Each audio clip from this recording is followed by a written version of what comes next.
everybody to the first Ways and Means session of 2024. I just want to take a minute to recognize Brian May for his years of service as chair. You did a great job, and hopefully I can follow in your example.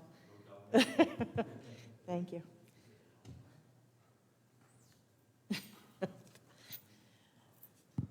Okay. The first item on the agenda is the approval of the minutes. Are there any corrections to the minutes? Seeing none, the minutes are approved. Okay, moving on. There are no local laws, but the resolutions. We have item number 1, appointments, confirming the appointment to the Onondaga County Fire Advisory Board. There are several names: William Murphy, James Prin, James Rollis, Doug Bloodgood, Sean Doolittle, and Stephen Dombrowski. Number 1, I'd like to co-sponsor, and number 2, I'll move it. Okay. Do I have any other questions on these appointments? Second by May. All in favor? Opposed? Motion carried. Okay. Next is appointing 2 directors to the Onondaga County Tobacco Asset Advisory Board or Corporation. That's myself and Rich McKieran. Any questions? Dave? I know this is a really popular one. It was tough to make a decision, but I'll move it. Okay. Any questions? Second? Brian May. All in favor? Opposed? Motion carried. Confirming the appointment to the jury board. Oh, did I miss one? Yep, Cornell Cooperative Extension. Deb Cody and Charles Garland. Any questions? Move it. Dave, make a motion. Do I have a second? Julie made a second. All in favor? Motion carried. Okay, now the jury board, Rich McKieran, good pick. Do we have, Dave made a motion. Do we have a second? Brian May. All in favor? Motion carried. Okay, next is facilities management. Archie, you are on board.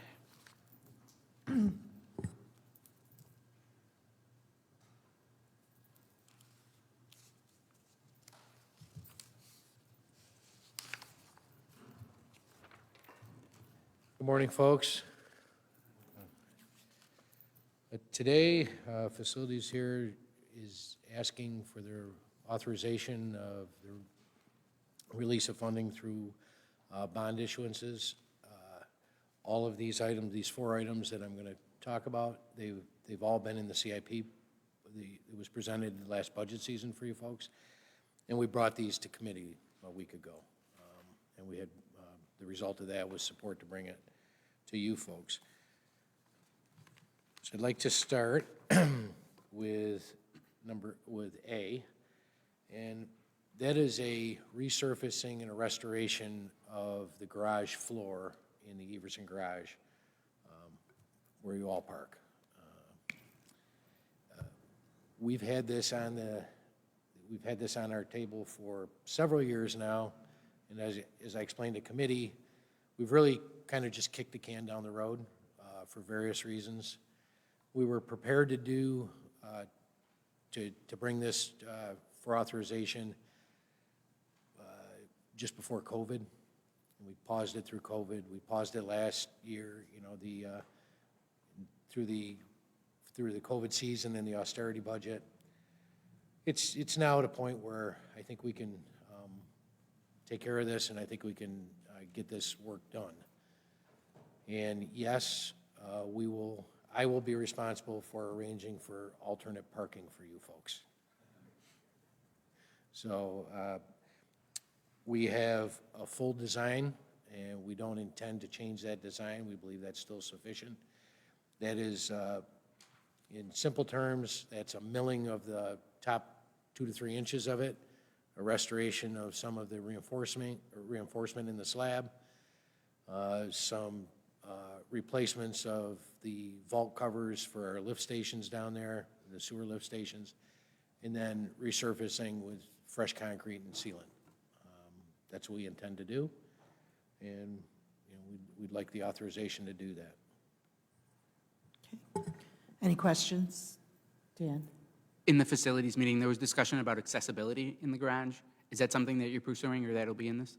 So what I had offered was to take a look at altering the stairs to a ramp if it has the right ADA sloping to it. If not, possibly a zigzag to ramping. And I promised to look into that. And if it's not a big cost, so if it's reasonable and feasible, then we have no objection to doing it. Doesn't really change the design or the cost of the resurfacing of the main floor of that. Okay, thank you. Archie, is the stairs included? I noticed they were closed last month for a little bit. Is that in part of this project? No, they were actually restored about 6 years ago, I think. Well, no longer than that. 2015, we had a restoration of that bunker. The reason it was closed is because there was some oil spilled in there. Okay. And it was an odor that some people felt was a little overwhelming to them, so we didn't want to have that exposure to folks.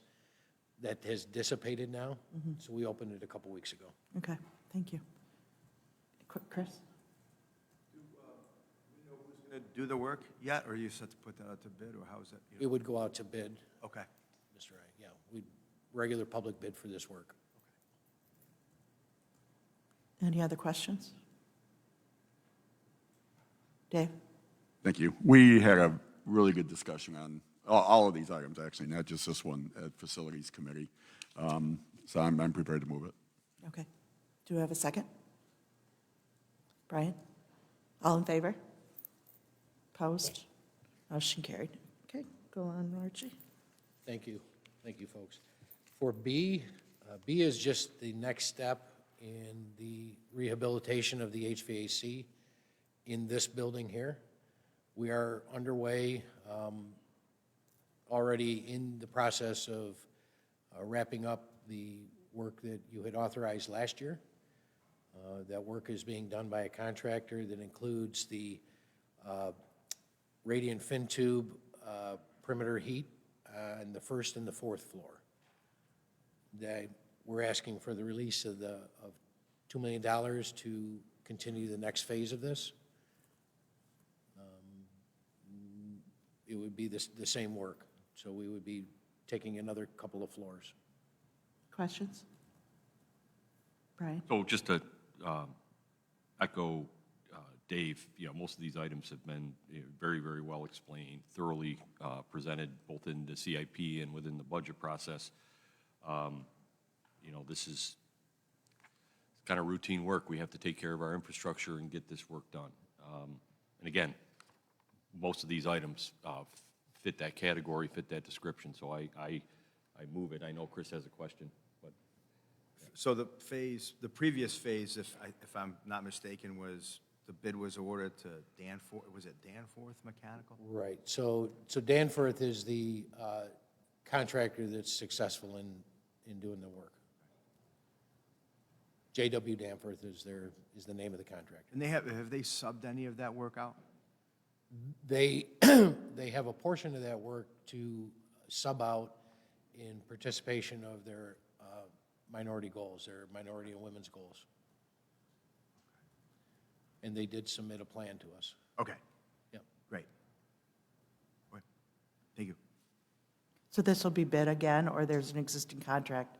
So we have that choice to make, right? So I can make, when I see the completeness of the J.W. Danforth work, it may make sense to continue through the Gordian IPA that we have available to us, or to go out on the street for competitive bids. And it may also have to do with what the market is, right, at the time. So we probably wouldn't pursue this work till later this spring, and we'll see what the market is for the bidding contractors out there. Like supplies and materials, or do we think we could get a better price, or what would be, or just because you want to wait, because you have to, or you can't? To some degree, you know, there's some strategies that make using the Gordian program more economical to us, and there's some strategies that can make a good bidding climate more economical to us. So a lot of it's just the timing, Chris. You know, there's some pretty big projects out on the street right now, so we'll see how that is in a few months. Could you follow up, could we follow up and find out if it's going to be rebid, or if their subcontractors will be awarded? Of course. Okay, thank you. Sure. Thanks, Archer, appreciate it. Okay. Second. I just had a question. Right, Moore. With the minority contractors, how are you reaching out? How are they sharing that information when you say you're looking for minority contractors or subcontractors? So in all of our projects, the onus is on the contractor to do that reach out. It is their responsibility to go into the market and solicit capable minority and women contractors to support their 30% goals. We have our diversity department that is at the ready to always assist them and to provide, you know, a running stable of opportunities and contractors that are interested in types and portions of the work. And we've been able to rely on them often, and they come to every one of our pre-bid conferences. And we rely on them to share their list of contractors and share their networking. Okay, thank you. That just the bidding process, the purchasing process of the county has received some investments over time to automate and make all of that information even more accessible to everyone. So it's better than it's been. in the It's past. quite sophisticated, in fact, as far as how people get at that information. Yes, a proposing contractor can look up that information. There's online lists, there's online networking, but again, we rely on our diversity department to do a lot of that for the contractor. Okay. Dave made the motion. Do I have a second on this? Actually, he made the motion. Oh, Dave seconded. Okay, thanks. All in favor? Opposed? Motion carried. Okay. What else have you got, Archie? So we've come to item C, and that's to release $1.3 million to support improvements into the Erie Canal Museum. So over the course of the last year, we've spent some time reviewing a document that was a condition assessment, a feasibility study, and recommendations from a firm, Crawford & Stearns, that was engaged by the Erie Canal Museum themselves, and it identified important investments that they believe we needed to make in order to maintain our museum, to maintain the integrity of the building and the appearance to the public. And overall, those initial improvements came to a total of $1.3 million. We shared that in the CIP, the itemization of that. You know, I have that report available to anybody that would like to read it. And that's just us taking the recommendation of an expert in investing our, you know, some asset protection and some improvements to the building. Okay. Questions? No. Last year, we were able to tour that building, and I agree that it is in much need of repair. Deb Cody wasn't able to be here today, but she would agree. So I'm happy to see that this is moving forward. A motion? Brian, second, Dave. All in favor, or, yeah, all in favor. Opposed? Motion carried. I'm getting your tongue tied. Okay, Thank you, folks. and then you got one more. Our last item is we're requesting the issuance of $5.2 million to replace what is now telescopic seating in the lower seating bowl of the War Memorial Arena, and make some improvements to our sound system there. The majority of the cost is the seating, and that seating that has about a 15-year-old useful life was expected. We began installing that in 2009, finished in 2010. We're at that point now where it is problematic. It's difficult to retract and deploy, and we've had several attempts at repairs and restoration done to them, and they've only been Band-Aids to the system. You know, it gets a lot of use, and we're asking for funding support to replace it. This time, we're going to replace the majority of it with fixed seating. One of the reasons we're able to do that now is some of the configurations that we previously had to utilize the retractable seating, they no longer do. So in the War Memorial, there used to be, for those of you that remember, the International Horse Show, some of the motocross, some of the other things that they don't do now. So we don't need the full retraction of those seats. We only need retraction in certain sections. So about 4 of the 20 sections are going to be retractable. The rest of them are going to be fixed seating. Archie, will there be any downtime where events won't be able to happen as a result of when the project is in construction? Well, obviously, certainly there wouldn't be able to have events during the construction of the seating, but we're going to have to work very closely with ASM to determine the target for the construction, and it's possible it needs to be phased so they don't inconvenience a client their event can't be moved. Yeah. We would definitely do this work during the summer season. That's because, certainly with hockey, it's almost impossible to do it. Right.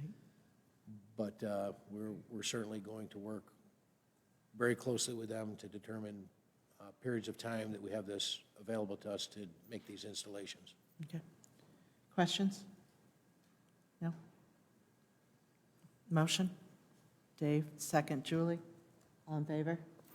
Opposed? Okay. Folks, I thank you very much. Thank you, Archie. Next, we have Parks and Recreation. Mr. Kelly?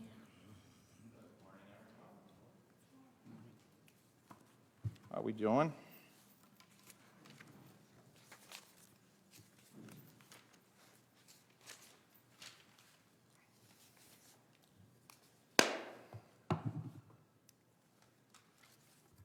All right. Our first project today that we're presenting here for bonding is our park's various infrastructure rehabilitation and improvement project. As most of you are aware, this is our yearly ask, and by all technicalities, our most important capital improvement project. It allows us to do preventative maintenance throughout the year. It allows us to handle safety concerns throughout the year. And as you're aware, our infrastructure, the public, is in direct contact with our infrastructure daily, whether they're using it or they're walking by it.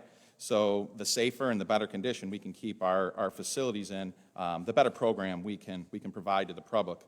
Also, the beautiful part of this program is it gives us extreme flexibility. So in emergency situations, we can pivot and take care of things and keep our facilities and our infrastructure that's old, new, and in good shape for the public to use. If you look at the projects for this year, they're pretty cut and dry. Most of them, need to happen. All of them need to happen. Most of these things have been old and are essential to these facilities. Questions? No? Motion seconded by Dave. All in favor? Motion carried. Opposed? Okay. Okay. The next project we have today is our Onondaga Lake Park Marina Expansion and Rehabilitation Project. The current Onondaga Lake Park Marina will be renovated and expanded, including a retaining wall replacement, addition of short-term dockage, expanded parking, additional utility enhancements, including lighting, water, and power. Also, additional dredging will return the marina back to its original depths. As most of you are aware, the wall portion of this project has been in the CIP plan since 2022. Last year, this body gave us permission to go out and do an engineering study. NPK did that. And as we assumed, the wall came back, it's failing. It's buckling and it's heaving. It is the original wall from the 1930s, and 26 large boats hook up to the front of this wall. So it's in really bad shape, and that wall is pretty much the infrastructure, the thing that holds everything in place. So while we were doing this engineering study, we realized we need to dredge. The original depths of the marina were 8 feet, we're at 6 feet. We always need to expand some parking. Small parking portion of this project always helps with Onondaga Lake Park. We could update water and power, but we also have the ability to expand within its current footprint. Right now, we're at 100 slips in the marina, and this project will bring us to 140 slips. And the key portion of this project, and this part of it, is transient use. What we're trying to do is get more folks to the park. And by creating these transient spots, we're not sure what the exact number is, we've thrown around maybe 25, it allows folks to come into the park, tie off for the day, use the park, use the businesses in town, restaurants in the Village of Liverpool, boutiques in the Village of Liverpool, but also they could rent a kayak, they could fish on shore, use our pickleball courts. So really what this does is open up a whole new possibility of folks to come to the park and enjoy it, but also create some economic impact in the village as well. Beauty of this project, footprint will not change at all, other than the additional docking. We'll use the same staff. The marina is currently wrapped up in the Onondaga Lake Park budget. We do that with 1 full-time person and 2 part-time folks. But also we have a nice staff at Onondaga Lake Park. That maintenance program will stay the same. That won't change at all. So really, what the crux of this is we've got to fix that wall. If we don't and it fails, 26 boats are going to be in bad shape, and we'll have some issues with the DEC going forward. And that's the project. Questions, Julie? Thank you. So in terms of entrance to the, like to use the slip for the day, or what do you charge? Or Right now, currently to launch, it's $10. But for a slip in the marina, we charge $40 a foot. So it's $40 a foot with utilities, $35 a foot without utilities. And there's a minimum charge of $1,146 for boats with utilities and $690 with boats without utilities. We're well below the market. We are well below the market. so like if you're going to come for the day, We are still talking about that, but there's a good opportunity that there's no charge. There's a good opportunity, like Skinny Atlas. You pull up for the day, you tie off, you can walk around the village. In some of these transient spots, we've tossed around the idea of kayaks, canoes. There's a lot of fishing boats on Onondaga Lake. Maybe they want to come in and have lunch or something. So there may not be a charge for that.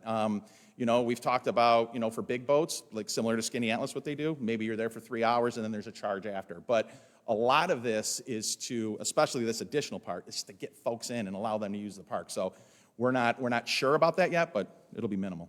So in terms of, speaking of Skinny Atlas and other lakes, in terms of bringing in boats that plop all around different places and potentially bringing in invasives, do we have lake stewards? You know what that we the do? So clean, dry, or no? we'll take another, but we do. We have boxes. We have the 2 boxes for invasives that folks can kind of drop their stuff in. But it's something we would look at a little bit closer. But right now we do have the 2 boxes out there that say for your invasives if they come off the boat. Yeah, but you don't have a boat washing station over there? We don't have a boat washing station. No, we do not. It's something that could be added easily in the future.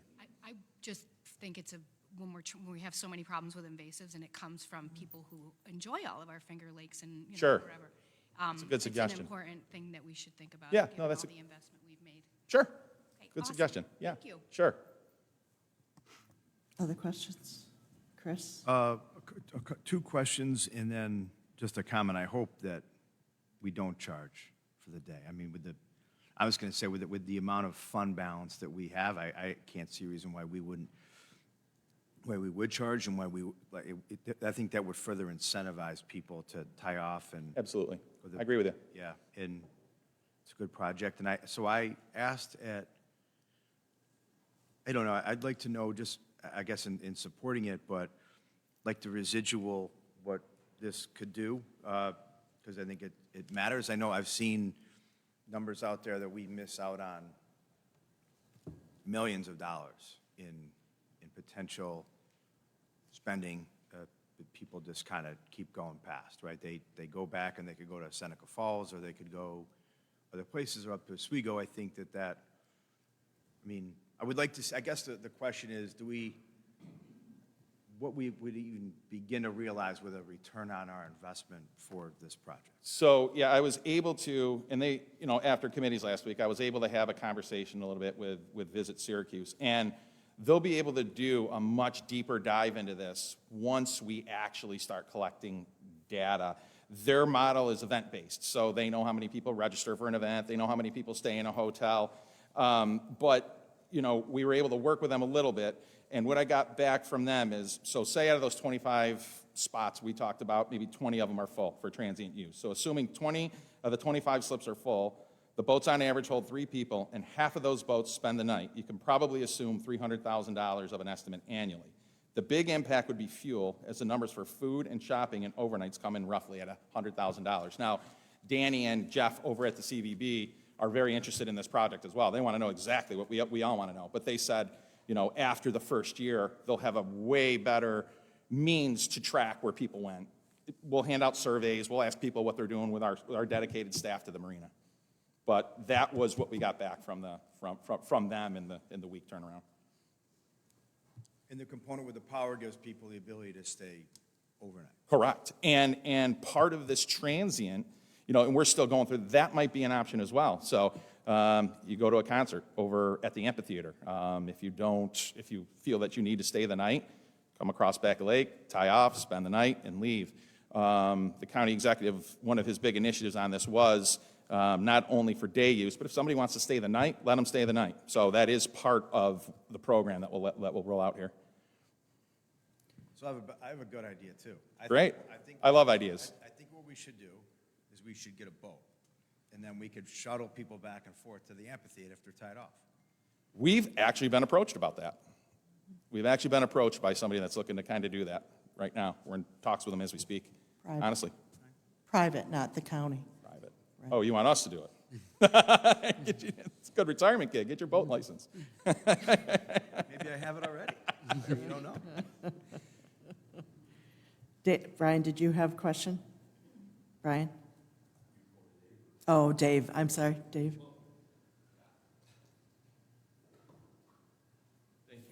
I don't have a question per se as much as a couple of comments. I guess my preference, back up, I support this. It's needed, right? It's a good idea. But my preference was to keep it in committee like another month and just hear the presentation, come back, talk to it a little bit more. But the fact is, we heard the presentation. We call it an expansion and rehabilitation project. This is a renovation of the marina, right? It's a rehabilitation of the marina, smart renovation in the sense that with what is being done, there's an opportunity being taken to make it more efficient with more slips, and therefore more, probably more cost-effective in the end as well. So for that reason, I guess it's just as well that it's here because all we're talking about is a renovation. But that being said, I did have things that I would have liked to talk about or had talked about in committee before it came here. And coming from me, this is probably going to be a little bit of a shocker. But, with the, I guess what many would call sensational type investments that have been made both in the lake and around the lake and in Onondaga County in general, but certainly stemming from within the depths of that lake. Frankly, as just one legislator, I expected to see something a little more sensational and along those lines, especially when you consider Greenway Blueways investments and things. And certainly this could fall into that category in the future, but I would have wanted to talk about the sustainability. Right now we have one park really that sustains itself. Beyond that, it's a cost to county government, it's a cost to county residents, And it's a good cost, because those parks serve our community. That's part of our role as county government.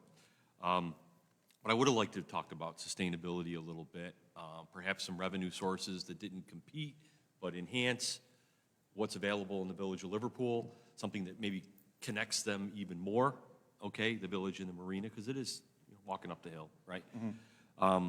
You know, maybe some amenities that add to the marina, or plans to make that marina more of a focal point than it already is. So now, back to what I was saying, Bri, all we're talking about is a renovation. That's all we're doing right now. So, Maybe we'll get to that at some point. maybe we'll get have to that, conversation and then, it's, but right so now- just as well it's here today, Yeah. and I support it, I move it if we haven't had a motion. Yeah, not yet.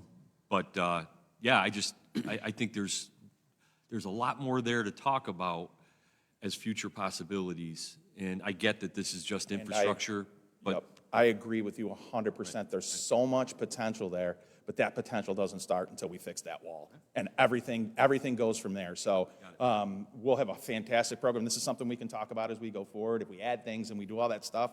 But I just don't think we're necessarily at that point. I think we got to fix it. We got to get the additional dockage in there, see what we have, reach out to our customers, do some surveys and say, okay, here's the program now. But the infrastructure's got to get looked at first. agreed. Yeah. Thank you. Brian, are currently all of the slips rented out Yes. every summer? Yep, Okay. 100. Okay. And then, thank you for breaking down the number on this. I just have a question on the administration fee. Does that include is there engineering design in Yes. this? Yep. Is there construction inspection included all in that's that? in there. Yep. And there's contingencies? All that. All and of that is, And escalators, yep. okay, okay. And permitting process? All that, yep. When is your start date for this? So we would hope, you can be in the marina from April through October. We would hope we would do the engineering and feasibility study now, and then begin construction in October. So then come April, we're ready to go. Okay. So we wouldn't put anybody out or displace them. Okay. Any more questions? Dan, you had your hand raised up. Yep. So a couple of things. I want to second what Legislator May had said about hopefully after we get this done, we can talk about expanding and just doing more around that. But my question is around the timeline and the bonding. I know that you had mentioned that before in one of the committees that the permitting for the dredging may take a significant amount of time that you're not familiar with. So if construction were to start this October, would we bond for it then in hopes that the permitting would be provided within a reasonable amount of time?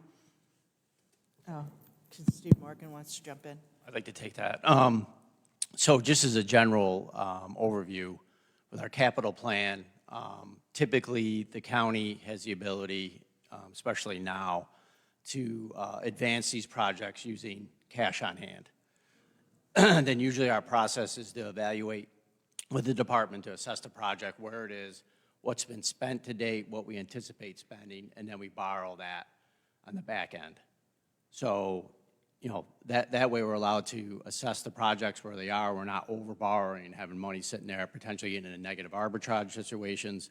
So that's the typical approach that we use. Until the day changes where we don't have the ability to float that's the approach we're going to continue to use.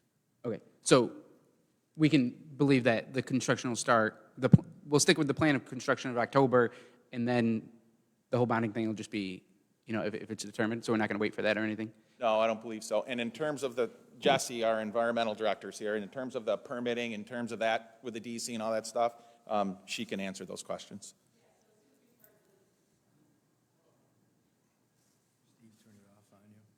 Is it working now? Yeah. You're good. You're on. So as soon as we start the design and engineering, we'll submit for the permitting. On average with DEC, and this is a nationwide permit, it's called maintenance dredging because we're dredging something that's already existing.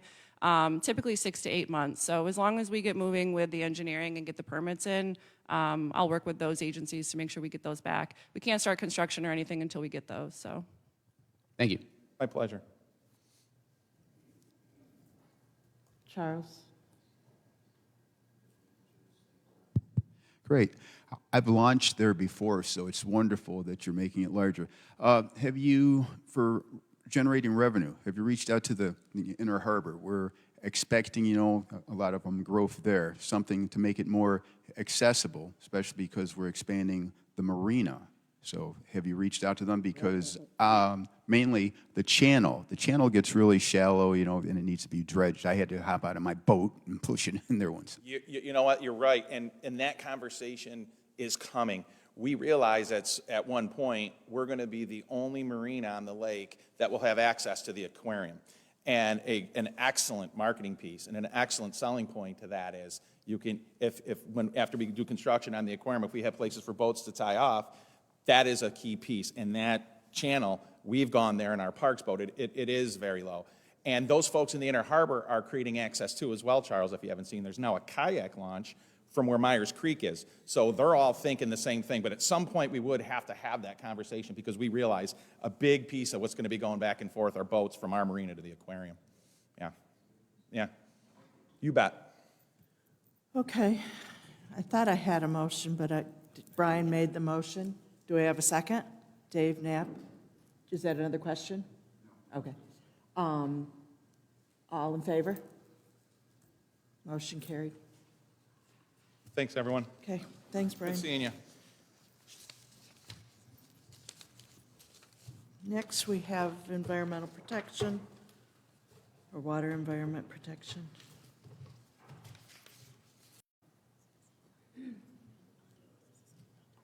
Good afternoon, everybody. So I am standing in front of you. Items 4A and 4B are the two resolutions associated with WEP's 2024 CIP, which was presented during the budget in October of 23. So I wanted to kind of just go over this because I know we got some new legislators and you probably didn't see the EP. WEP, because we are a special use district, all of our capital projects are approved in a two-part resolution. The first resolution is the actual project authorization and allows us to go forward with that, and that's where we do our environmental review and make those determinations. And then the second resolution is the actual bond resolution, which authorizes the borrowing. So that's why you're going to see two parts. Every time I'm in front of you for a capital project, you're going to see those two. And so we have 5 projects in front of you today. 4 are listed on that first resolution, and 5 are noted on the bond resolution. And I'm going to kind of go into the distinction as I describe those projects to you, why some are on, like all of them are on the bond resolution, but not all of them are on the project authorization resolution. So the first project in front of you is, if you've got your memo of support, there's a little bit more detail to follow along because there's a lot of technical stuff with these, is the Camillus Force Main Replacement Rehabilitation Phase 2. And this is the Camillus Pump Station is actually over by the Camillus DOT, and that conveys most of our west side of the Metro Treatment Plant service area from Camillus over to the west side pump station, which is actually at the orange parking lot entrance. And so we started, probably when I first started with the county 5 years ago, we did phase 1. We did a new innovative rehabilitation where we actually didn't dig the pipes up. We actually pulled the liner through them. We tested that out on the first third of that pipeline, and it went really well. So we are now standing in front of you looking for authorization for $25 million to complete the last 2/3 of that. So this project, we do have seeker review done. We have determined it's a type 1 action, and it is a negative. We've determined, or we're recommending a negative declaration in the 4A resolution. The second project in front of you is one of our comprehensive projects, much like what you heard from Parks. We have comprehensive projects at each of our 6 wastewater treatment plants and for some of our conveyance. And so we are looking for an additional $625,000 for miscellaneous comprehensive improvements at our Metro wastewater treatment plant. That's the one right on Hiawatha Boulevard. Because these are rehabilitations, these are a type 2 action, they're not subject to seeker review. So that is noted in the memo of support. The third project, which is the one that is actually going to be on the bond resolution, but we do not have we are not seeking authorization to go forward with this, is the West Entry Pump Station. This is within our sewer consolidation projects. These are our projects, our investments related to any assets that we're taking over under our long-term lease agreements. This is our first major capital investment. The West Entry Pump Station is up in our Baldwinsville-Seneca Knolls service area. It is actually on the northern end of that collection system, and it serves an industrial area that has several large food manufacturers. The current pump station actually discharges in through a residential neighborhood. This project is going to rehab that entire facility and build a new force main that's actually going to allow us to bypass that wastewater around the neighborhoods and directly into one of our trunk sewers. So it gets to the treatment plant faster. It's going to eliminate some collection system odor issues that we've been experiencing. And so we're pretty excited about it. Again, this is the first major capital investment under the sewer consolidation initiative. We have not done, it is a type 1 action. We are still going through some of the seeker reviews. So that's why we are not in a position to do seeker, to make a seeker determination. So we'll be coming back to you next month with the project to seek authorization to move forward with that. The fourth project that's in front of you is part of our wastewater treatment transportation project. This is a large comprehensive project that we get funding for all of the assets that we own as a county. So our larger pump stations and our trunk sewers. And what we're seeking authorization for this year is under the pump station enforcement and improvement umbrella. And this is for construction monies to rehab 3 of the pump stations that are located within the city of Syracuse, within our conveyance within the city of Syracuse. And that's our Richmond Street, Sackett Street, and Taylor Street pump stations. And that's for $1.8 million. And again, because these are rehabs of existing facilities, these are type 2 actions, not subject to seeker review. And then the last project in front of you is the White Pine Route 31 pump station, which we've talked a lot about over the last couple of years. This was in our capital improvement plan on page 152. And we started this project, the initial authorization for this project started in 2020 through legislative authorization for $1.6 million to start engineering. We had started the initial concept and sought authorization and received authorization in 2022 for $16 million. That was based on, at the time, a very small service area immediately adjacent to the Route 31 Codnoy corridor. It involved a small pump station and a single force main that was routed along the Metropolitan Water Board right-of-way, which is where Aqua's water mains are right now. Obviously, as we've gotten into detailed design and we've done a far more comprehensive review, really looking at what is the service area going to be, knowing what we know now. So our engineers have really looked at how far sewers are going to need to be expanded and have come up with a more comprehensive plan for what this pump station needs to be to serve the future of our communities.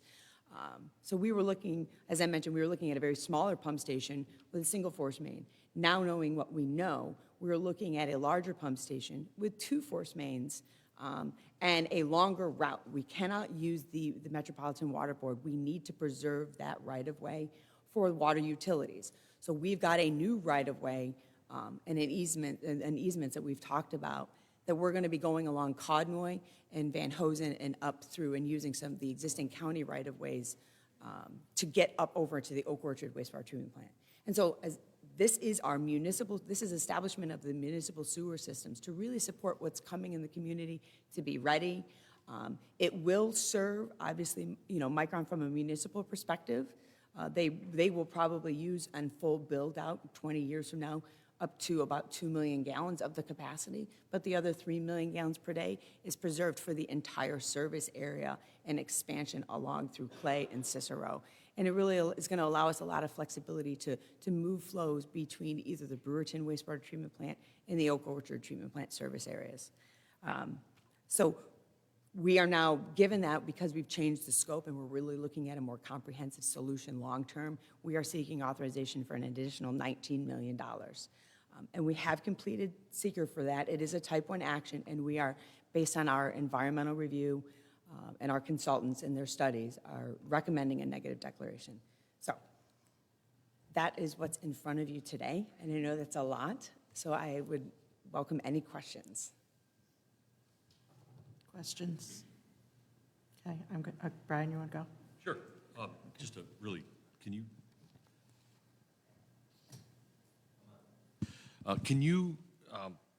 going back to the West Entry Pump Station, I'm all for any investment in Beeville, so that's a good thing, but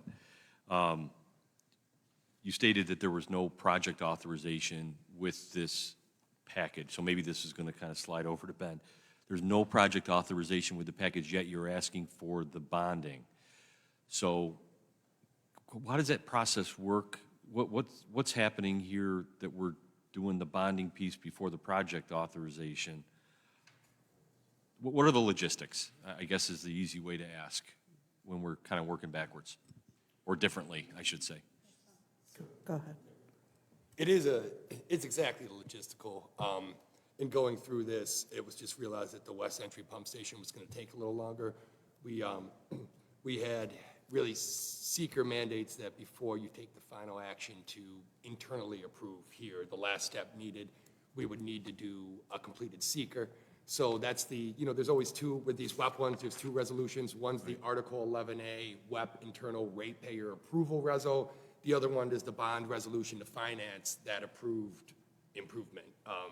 So basically, as Steve said, the bond wouldn't, until everything's ready, but we figured we could come back with a standalone bond resolution for this with the West End, but it had already been prepared. Bond counsel had prepared it as a joint package, so it did seem to make sense to follow through with a standalone 11A resolution to approve the seeker and the actual West End pump station improvements while keeping the bonding as is, knowing that we wouldn't go to bond for, for You a do the period of work, time anyways. and this gives us the ability to shop sort of at a higher scale. Yes. Because we're borrowing more money. Exactly, but Okay. you guys. All right, obviously- I just wanted to understand why there was a disconnect. That's all. Absolutely, That's- and- Great answer. Perfect. And you Thank you. guys still have the absolute approval authority to Right. nix or, Right, okay we the don't project. use bonding until we authorize the project anyway. So, okay, I just needed to Of course. get my brain around that. Thank you. No, it's odd.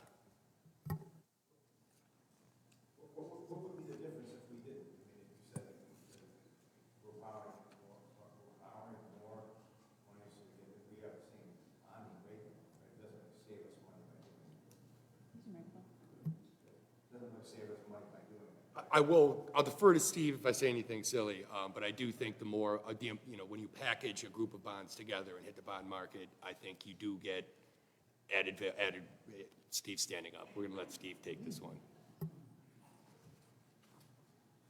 Yeah, at this point in time, the packaging of the projects together is a different issue than us actually going out and issuing bonds. So there isn't necessarily a benefit to the approach we're using here to ultimately the market and the rate we're going to receive, because again, we borrow money based on the status of the projects. So, I think the approach here is to keep things moving along while, Ben and his team continue to work on the necessary environmental aspects of the project. Obviously that will have to come back, I assume, and be approved by the legislature. So, but it's kind of, those two kind of aren't related right now, because again, it's not like if you approve this tomorrow, I'm going out and I'm issuing $55 million in bonds for these projects. And also some of these may qualify for EFC fund financing as well, and not, we won't issue GOs for them. So they're really not related at this point in time in regards to the benefit, that benefit at least. Correct. Yeah, depending on your vote, absolutely. Dave, questions?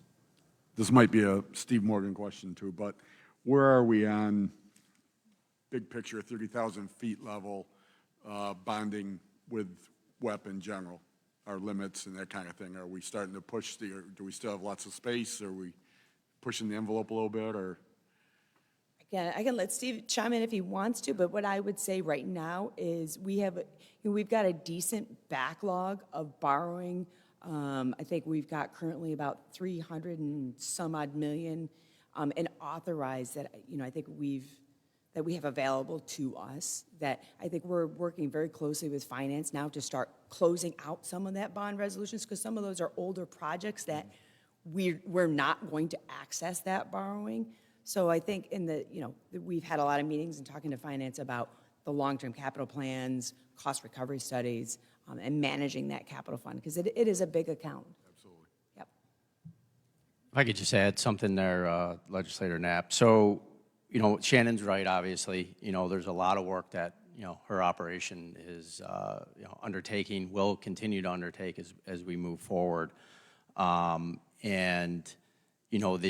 The long-term projection, when you look at the most recent CIP, the 24 to 29 CIP, and you map out the scheduled, the authorized, unissued, and the proposed debt, you're going to see a spike in the sewer fund in roughly years 26 through 2032, 2033.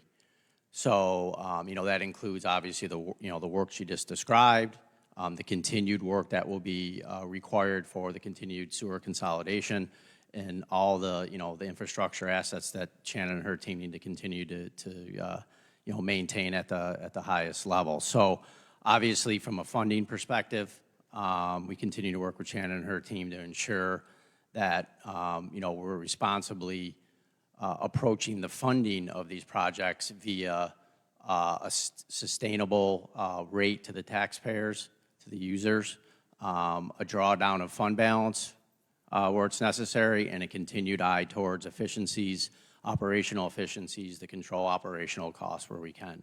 And that's a strategy we'll continue to employ on a long-term basis to ensure we're not rate shocking the community. And just as a reminder, the 2024 budget did include 960's cash funds for a very detailed cost recovery study. So we'll be bringing in consultants to start analyzing, looking at all the different revenue streams and how those need to be adjusted in the future going forward. Excellent, thank you. Shannon, a couple of good points that Steve made. There's a lot of projects out there. Preparing for the meeting today, I looked back 2 years to see what has been authorized. And there's at least 5 to 6 projects each year that have been authorized for the last couple of years. Where do we stand with that? Is there something that we can work with Julie as the chair to get an update on the status of those projects? And if there are still legitimate projects that need to be moved forward, or if they've been taken off because something else has happened? Absolutely. Okay. I think that's something I'm looking to my deputy at capital programs. I think we can give you a, maybe we'll try and boil it down the best we can to 2 or 3 pages, but a capital program update for the legislators. That would be awesome. Colleen, we talked about it in so much that we have new members on EP, and also in the same way that we were just provided with the, it's hard to keep track of. So we're looking at White Right. Pine, and what do you mean, these new easements? So Right. They're very responsive in giving us a map, et cetera. And so we were talking about trying to do that in the next couple of months. And also, you're saying that the one is the first project under the consolidation.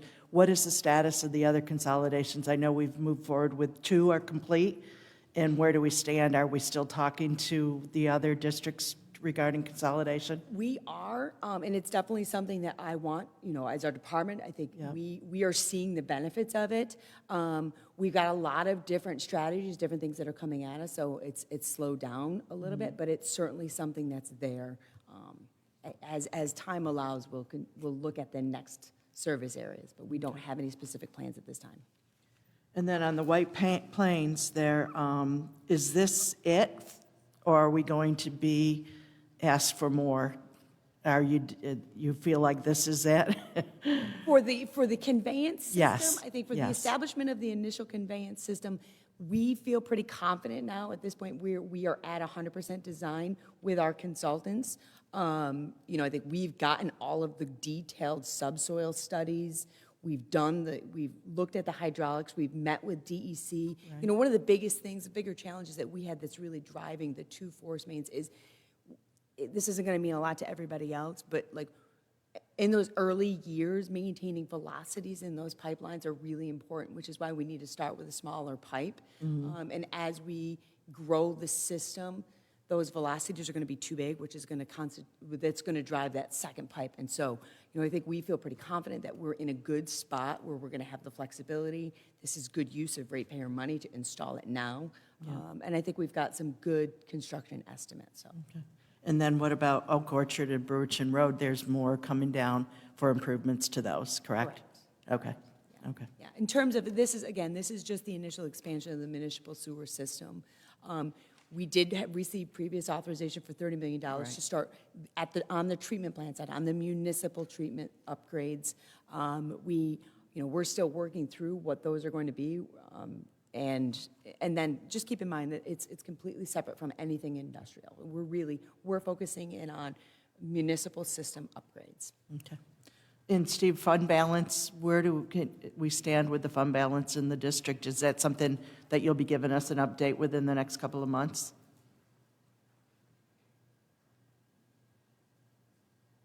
Certainly when I come over and talk about the first forecast of the year, a little later this year, we'll give updates on fund balances. If I'm not mistaken, I think we're in the high 20s, the low 30 million range right now.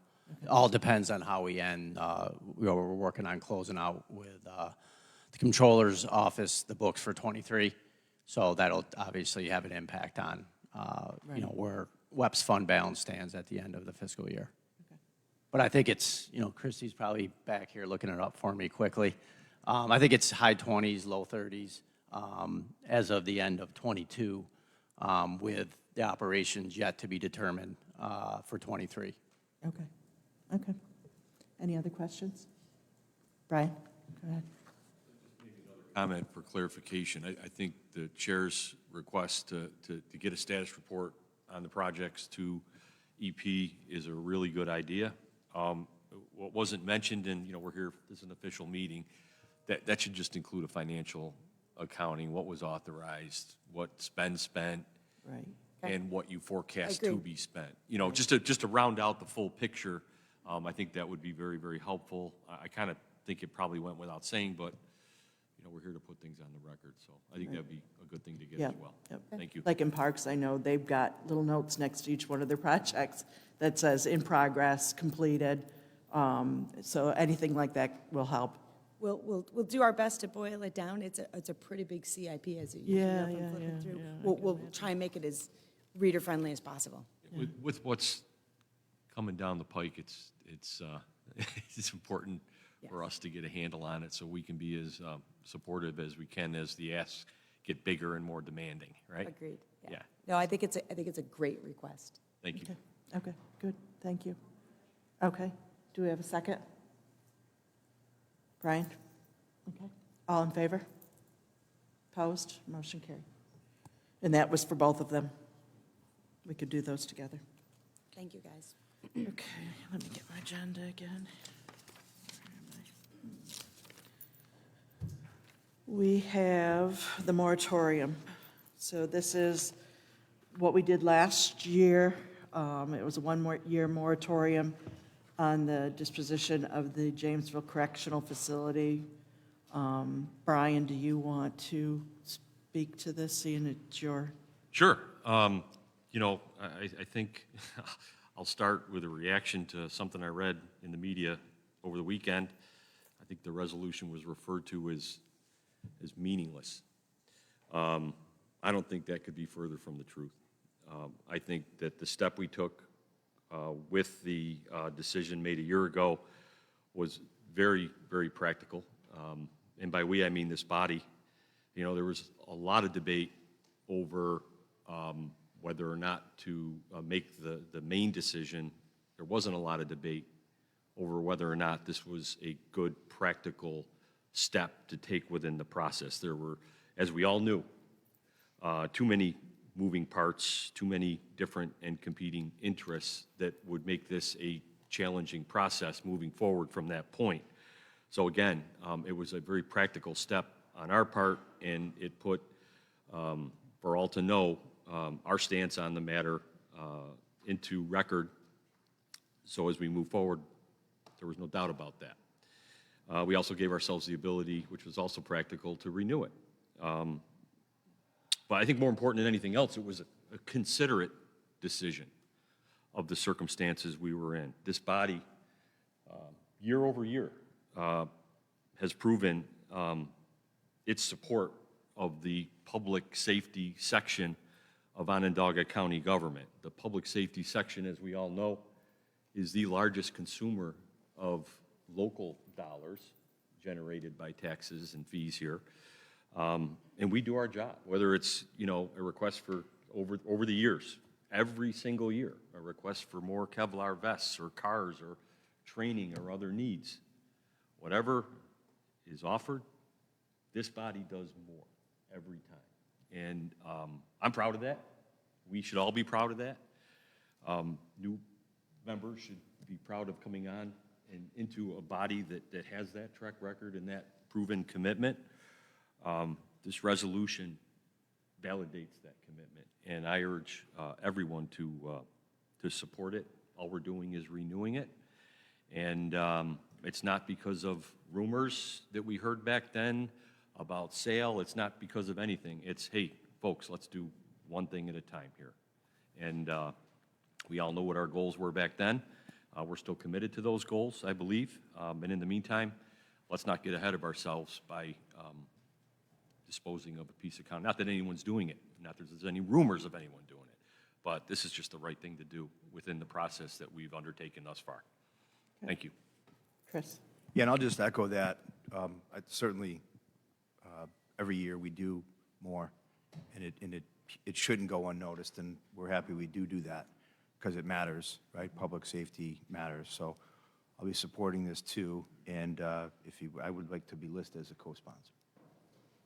Okay. That's okay with you, Leader? Any other questions? Charles?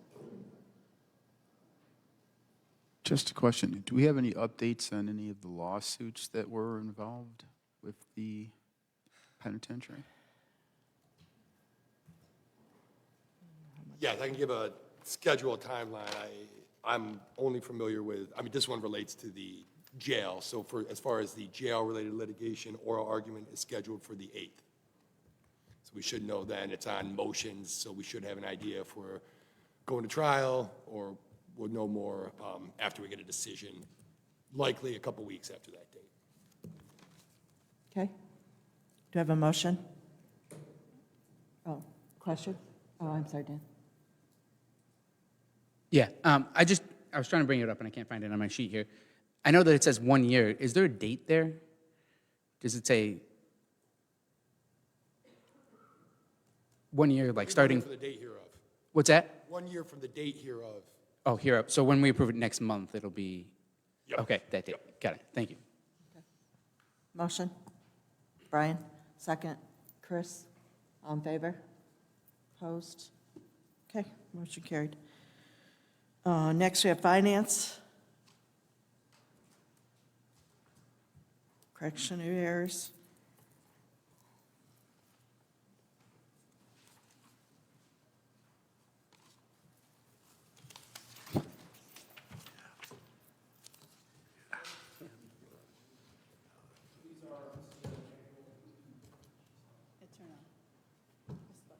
Press the button. I got it. Okay.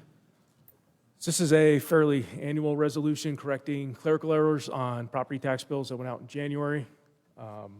Anything over $2,500 generally requires your approval. So I can go into more detail, but or I guess I will go into more detail. The first two in Clay were, the first one was for unpaid water charge, was inappropriately added to a property owner's bill. The second one was for a clerical error made by an assessor, just a transcription error. Manlius, the state of New York, was an error by the assessor, failure to grant an exemption to the state of New York. Same thing in Skinny Atlas, failure to make a village-owned property exempt. And then Town of Van Buren, Jack's Reefs, the town erred in the levy of a water district tax. So they had to correct quite a few town water district charges. And the three big ones at the bottom are related to sewer unit charges.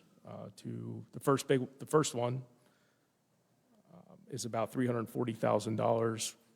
Was a clerical error for residential users are supposed to be charged 1 unit per parcel. Some of them were inadvertently charged based on water consumption, so we recognized that fairly quickly and got those corrected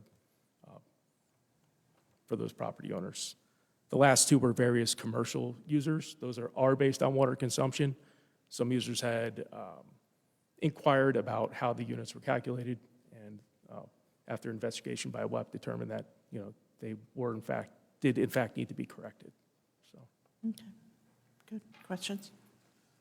I'm not sure that you can answer this, but I'm always curious, how do we calculate water usage in coordination with like a village or a town, or how does that work so we know it's accurate and people are paying for the water that they're actually using? Commissioner Hardy's coming forward. I think she wants to take that one. To repeat the question, because I didn't hear it all the way. So Shannon, I was asking how we keep tabs on water usage and make sure that we're charging people properly. Is there, how does it work? Because I know you deal with, we're relying on, is it a town or a village to report to us, or how does that work? That's a great question. It's a very complex process. Is it? Okay. Yeah, so actually, we rely on all of the local water purveyors to turn over their individual water meter data. And so that includes Aqua, who is the biggest, the town of DeWitt, the town of Clay, and the village of Baldwinsville. The city of Syracuse, is important to note that the city of Syracuse, actually, because they're their own water purveyor, they maintain their own water meter data and they do their water use assessments. And so keep in mind that the water data, so we're collecting water data on commercial and industrial properties from those different water purveyors. We collect that information for 12 calendar months. We then have to match those water accounts to tax parcels, confirm that those are the correct accounts, and then we take the total amount for that year, divide it by the 105,000 gallons, and then that becomes a sewer unit assessment that is then put on their tax bill. It's a pretty challenging process. There are, I think, Don, there's about 4,000 parcels of the 180 or 100-ish, I just had the numbers. There are 104,000 parcels in the CSD outside the city of Syracuse that have to be assessed under the county tax bill process. And about 4,000 of those are commercial and or industrial that are assessed based on the water data. So there's about 4,000 parcels that we've got to get water data from all those different water purveyors. And many of those are strip malls, have multiple water meter connections. So there's a lot of data collection, data analytics that has to go into it. But I would say that our success rate, while some of these numbers look really big, the success rate of that is approaching 99%. So it's actually pretty impressive how well we do with the overall assessment process. It is impressive. Thank you. Okay. Brian? Don, the big ticket, 342 or so $1,000 clerical error. Those things happen, right? Things are going to crop up once in a while, and I know you guys did a really good job correcting things very quickly and rectifying the situation. How do we feel about whether or not that's a thorough result? Is there more to come? How much of the problem has been addressed at this point, in your estimation? Most. I think we know where the shortfalls are. And a lot of these things tend to be just that, clerical errors, not problems with the process itself. It's some usually one-off thing that happened that, that is an unfortunate thing that needs to be fixed. We've been meeting fairly regularly, at least speaking regularly about the process in general because it is complex. There's a lot that goes into it. I think we're seeing, anecdotally, a little bit more errors now because we're being more proactive in fixing the process in general. I think in the past it might have been things stayed the same, so we didn't quite see as many errors pop up because nothing was changing. I mean, when you and I talked offline, you explained how you guys were very proactive about the problem in rectifying it. And, for me, as someone that serves one legislative district in the county, I just want to, if someone comes up to me on the street and says, hey, my bill didn't look right or whatever, I should be able to say that we've largely addressed the matter at this point. Yeah, got a website up in like record time. I've never seen it. It's very Yeah, robust. I would say that I think one of the things that we've learned over the last, probably couple of years is that struggle with getting the information out and educating the taxpayers on what those various charges are and how to ask questions. And so one of the things that we noticed very early on in the end, in like December, was we needed a central point for people to file that an inquiry. So we did set up a website. We worked closely in conjunction with Real Property. We sent that out to all of the local assessors so that we knew, like everybody, if you had a question on your tax bill, you're probably going to go to your local tax assessor first. And so they knew that if it was related to that charge, direct them to web, they could submit the inquiry.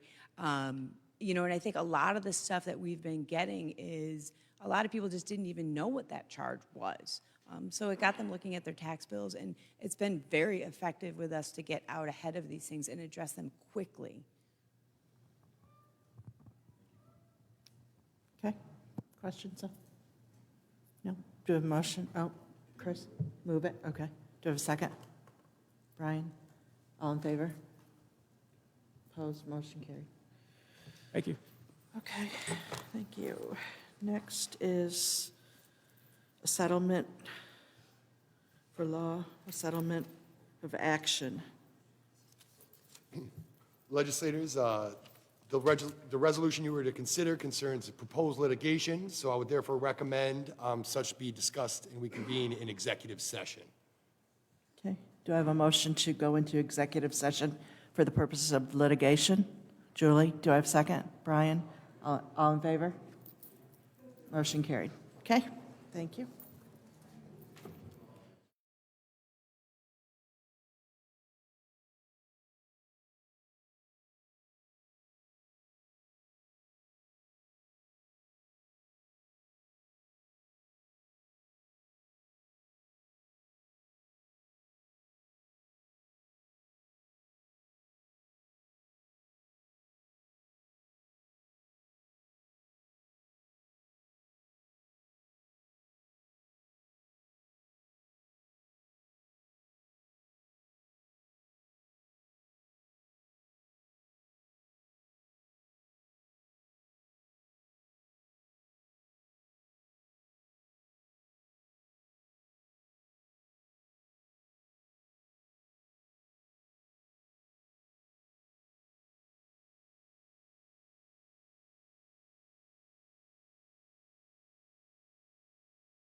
couple of years now, about a decade, about certain language and apprenticeship language on county projects.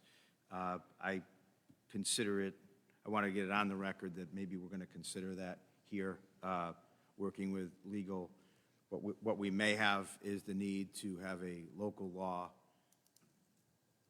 to amend the county charter, because if we're going to limit that, or the apprenticeship language that limits the ability, supposedly legal, the county executive's authority to award contracts. So I'm just going to say, I just plan on going down that road. I'm going to have I'll hand these out so that we consider it, you know, at the next time, or we go down the road.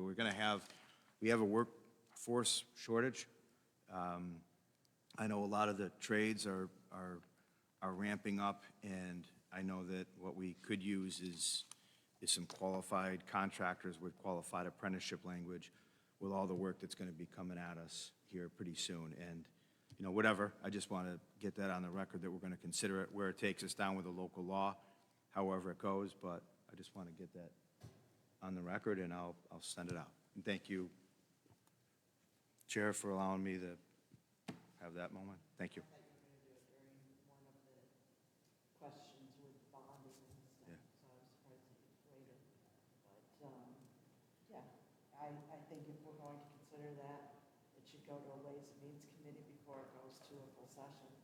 Oh, I would definitely go back and work through the committee process. We're going to need to get a couple of different bites at the apple. Yeah, let's just make sure our language is right. We didn't consider anything. Correct. You're Info- making us aware Yeah. that you're going to bring Yeah. a concept forward Yep. to be. Nothing to more be- than informational. Thank you. Okay. Can I just ask, so are you talking all trades, apprenticeship for all? I'm talking about any You're single not just picking- project okay, that the got it. county Thank you. has. And it would take a local law? Well, We can get into that. we'll get into it. Okay,